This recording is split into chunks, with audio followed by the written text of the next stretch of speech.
Hi, I'm Dr. Kim Davis, and I'm the founder and CEO of RunLab, and today we're going to give you guys a tip for triathletes.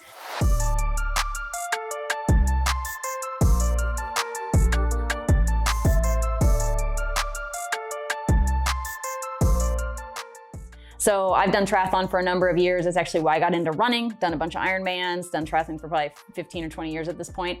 And one thing that I've struggled with, and a lot of our patients struggle with, is hip flexor tightness.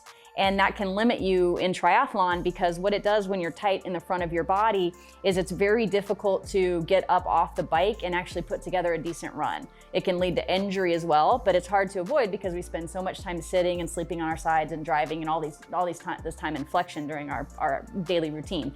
So we're going to show you a couple of things today that can help combat some of that.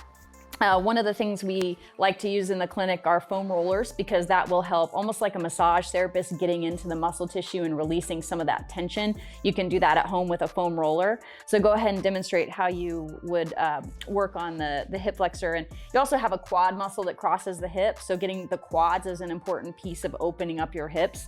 So as you can see, Lucas is finding that muscle tissue. You want to stay off the bone. So when you feel around your hip, you'll feel the bony part, stay off that stuff, get under the muscle tissue. And then once you put some pressure into it, you'll start to feel some of that tension release. You need to stay on this spot for a few minutes because that's really going to help from a therapeutic perspective.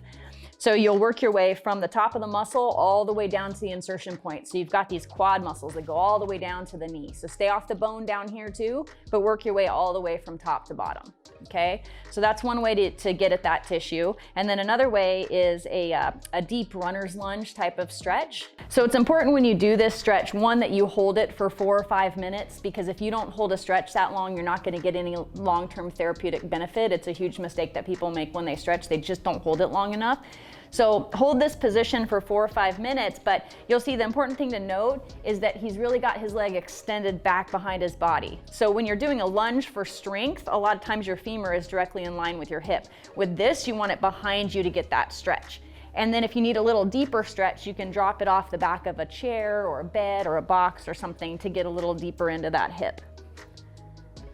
Great, perfect. So if you'd like to learn more, you can find us at www.runlabaustin.com.